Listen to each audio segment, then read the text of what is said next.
ফিজিক্সের একটা অ্যামেজিং বিষয় হলো যেই কারণ দেখিয়ে আপনি ছোট ছোট ইভেন্ট ব্যাখ্যা করতে পারবেন, ঠিক একই কারণে মহাজাগতিক বা কসমিক ইভেন্টগুলোও ব্যাখ্যা করা যায়।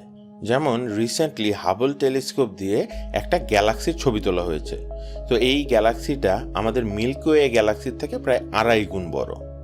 কিন্তু এই গ্যালাক্সিটা দেখতে ভীষণ অদ্ভুত।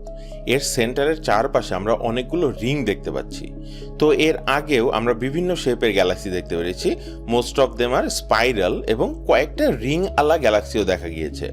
কিন্তু এটাতে 9টা ডিস্টিংক্ট রিং দেখা যাচ্ছে।